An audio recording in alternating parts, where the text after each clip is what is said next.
I watched The Wizard of Oz, a 1939 film classic, to determine, does it hold up and is it worth your time? Let's find out. Toto? I have a feeling we're not in Kansas anymore. Lions and tigers and bears. Oh Today's film boasts the top slot of any movie in the history of cinema on Rotten Tomatoes. But does it hold up to contemporary scrutiny? Today we determine if it's better over the rainbow in The Wizard of Oz.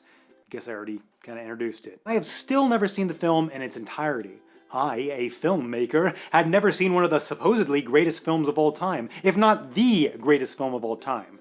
Sure, I'd seen high school plays of the story. Yes, I've seen many parody tales of the story. Of course, I've spent time looking into whether the tales of it being an allegory for the gold standard held any water, but I'd never actually watched the classic film from beginning to end. You may have already guessed, that changed last night. If you want to know what I determined, you're gonna have to keep watching. The Wizard of Oz feels considerably like a play. The entirety of the movie, indoor and outdoor, is very clearly filmed on a soundstage. In the black and white portions, especially at the beginning, you can barely tell that the background is a painted backdrop. It gives you the feeling of a Disneyland or the Paris in Las Vegas, where you feel like you're outside, even though you're actually inside. I was especially impressed with the tornado in the distance because I don't know how they were able to pull off that effect in 1939. That being said, once we enter the land of Oz, which is in color, you can tell in pretty much every scene that we're on a soundstage. Every time they walk down that yellow brick road, they cut away 1 second before the actors run to the back wall. I found myself crossing my fingers just hoping one time we'd catch a frame where they cut too late and hit that wall. Sadly, it never happened. Visually speaking, it's a film of that era. There isn't a lot of depth to the lighting in the black and white portions, and the Technicolor parts are, well, Technicolor, which isn't necessarily a bad thing. There's something nostalgic and joyful about the artificial vibrancy of Technicolor, and it suits the style. If it were too realistic looking, it wouldn't align with the wondrousness of the land of Oz. Also, I gotta say, the mise en scène, yeah, I know a fancy French term, is fantastic. When Dorothy runs away from home, she crosses a river and the brush and rocks around her look real and keep the eye interested. The same can be said in Oz, where there is always beautiful architecture and foliage, though it may be made out of plastic. So visually speaking, it holds up. Barely. In terms of audio, it's all well and good. Many of the songs are classics, though surprisingly there are some I don't ever remember hearing. The intro to the Munchkin song is completely unmemorable, and don't even get me started on the King of the Forest. Unfortunately, the lip syncing for Somewhere Over the Rainbow is just bad. Dark Side of the Moon syncs up better than Dorothy's voice does to her lips. So, does the audio hold up to today's standards?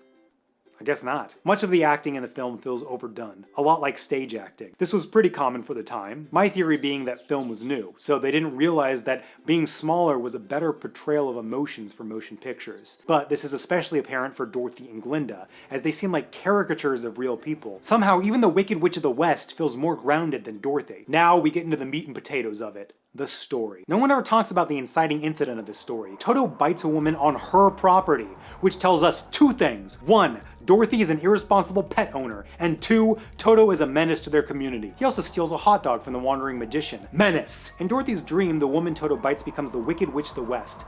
But let's be honest, Dorothy is projecting that onto her. Your dog comes onto her land and bites her, and you call her a witch? Come on! That is not how it works, kiddo. Toto is definitely getting put down. Just because he jumped out of that old lady's bike basket isn't gonna delay his inevitable sentence. She knows where you live. She's just gonna come back and get Toto, and then it's night-night for little puppy Whuppy. And this isn't resolved by the end of the story, so you can be assured that if there had been a sequel, Toto wouldn't have been in it. Anyway, Dorothy gets caught in a tornado and the entirety of the Oz portion of the story takes place in her coma dream. Now, I've heard that this is the first time this was really done in a story, but I have a hard time believing that, because in the second grade, I can distinctly remember writing a story where the big plot twist at the end was waking up and realizing it was all a bad dream. If a second grader can come up with that crazy twist, is it really that impressive just because it was 1939? There wasn't even a moment when Dorothy looked down and realized she was still wearing the red slippers, so maybe it wasn't a dream after all. Sure, she learned a lesson, but who cares? The whole story didn't actually happen. Dorothy ends up in Oz and gets introduced to the Munchkins. I gotta ask,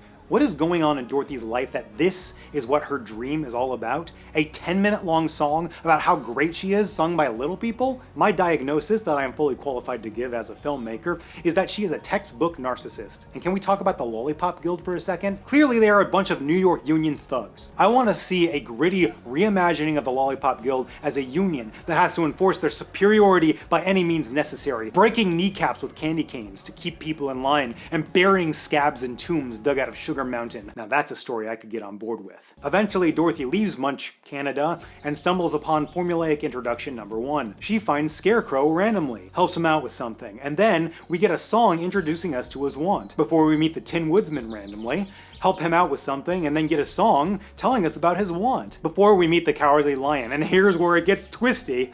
We get some exposition without helping him out with something, and then we get a song about his want. So, it's good writing there. The flow of the story also kind of rubbed me the wrong way. They accomplish their goal of reaching the Emerald City and meeting with the Wizard of Oz 2/3 of the way into the story. Or maybe what bothers me is that Dorothy wants to go home throughout the whole film, so she doesn't really have anything to learn.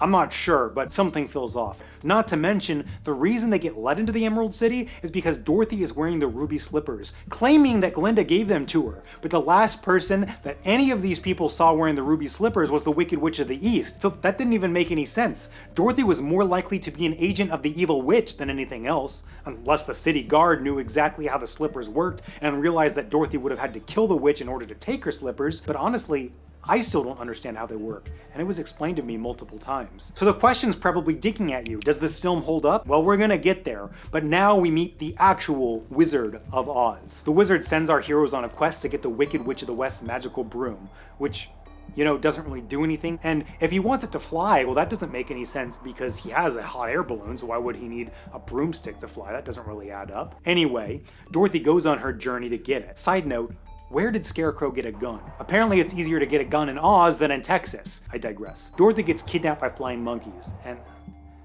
look, this part, the climax of the movie, it's a little slow, so let me get to the point. The Wicked Witch of the West has one vulnerability: water. It causes her to melt.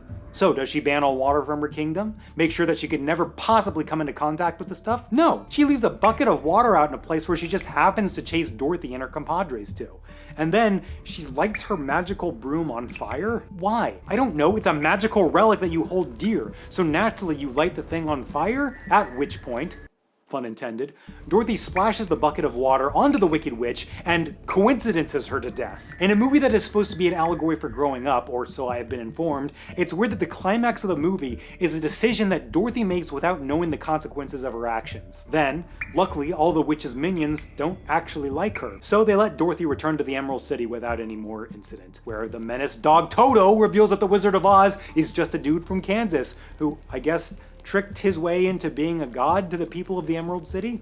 I don't know. It doesn't really add up. I gotta say, I do appreciate the way that the wizard mocks higher education, pulling a diploma out of a stack and handing it to the Scarecrow. But he also says bravery is basically just a medal, and a heart is a clock for some reason. There was some comedy in that scene, but I feel like it undermined the message of the film, whatever that may be. The story is pretty boring here, so we're just gonna keep jumping forward. The wizard flies away as Glinda the Good Witch comes to tell Dorothy that she had the power to go home with her all along. So why did you wait to tell her? You were the first person she met in Oz. And I gotta respect the movie for having the Scarecrow ask that very question, but Glinda's response is just so dumb. Because she wouldn't have believed me. Really? This immature girl who basically has done whatever anybody else has said this whole entire movie wouldn't have believed you? So that's why you didn't tell her? That is the dumbest excuse in the history of film. I'm pretty sure Glinda is just another evil witch who manipulated Dorothy into doing her dirty work. Witch of the East?